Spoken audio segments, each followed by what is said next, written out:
Perusahaan yang terhubung dengan Presiden Amerika yang sedang menjabat tinggal selangkah lagi memiliki bank berlisensi federal sendiri. Pada hari Jumat, kantor pengawas mata uang memberikan persetujuan bersyarat kepada World Liberty National Trust, lengan perbankan dari perusahaan kripto yang terhubung dengan Donald Trump. Perusahaan baru bernama World Liberty Trust Company akan mengambil alih penerbitan USD1, stablecoin dolar milik grup itu, dari kustodian BitGo yang menanganinya saat ini. Lisensi wali amanat lebih sempit daripada lisensi bank penuh. Tidak ada pinjaman maupun simpanan biasa, tetapi penerbitnya berada di bawah pengawasan federal langsung. Persetujuan ini masih bersifat awal, dan sejumlah syarat masih harus dipenuhi sebelum bank itu beroperasi. Bagi BitGo, ini kehilangan mandat penting di kuartal yang sulit. Direktur keuangannya mundur setelah kerugian kuartalan $19 juta, dan Mizuho memangkas target harganya menjadi $11. Yang berubah bagi pemegang USD1 adalah siapa yang berdiri di belakang token itu. Bukan lagi kustodian berdasarkan kontrak, melainkan perusahaan wali amanat yang bertanggung jawab kepada regulator federal. Satu negara bagian Amerika segera lenyap dari peta pasar prediksi terbesar di dunia. Seorang hakim di King County memberi Kalshi waktu sampai Rabu, tanggal 19 Agustus, untuk berhenti menawarkan taruhan olahraga, pemilu, dan politik di negara bagian Washington.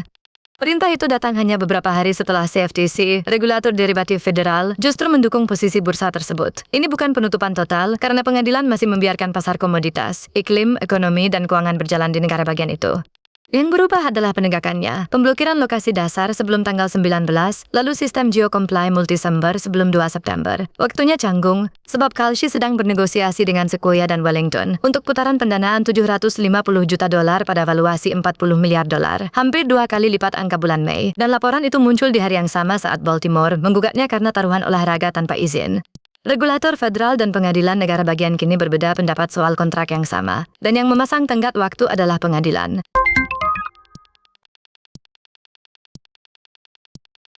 Prosesor Mac Anda mungkin sedang menghasilkan uang untuk orang yang tidak pernah Anda kenal. Badan Keamanan Siber Nasional Belanda menyatakan penyerang mengeksploitasi celah pada fitur berbagi layar macOS untuk memasang perangkat lunak penambang Monero di komputer orang lain.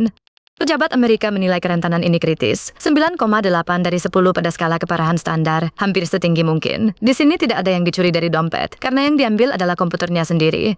Itulah yang membedakan pembajakan penambangan dari sebagian besar kejahatan kripto. Menambang Monero berarti menghitung tanpa henti, sehingga Mac yang terinfeksi menghabiskan prosesor, listrik, dan baterainya untuk memproduksi koin yang masuk ke alamat yang tidak akan pernah dilihat oleh pemiliknya. Ia senyap secara desain, tidak ada permintaan tebusan, tidak ada berkas terkunci yang memperingatkan Anda, hanya mesin yang panas dan terasa melambat.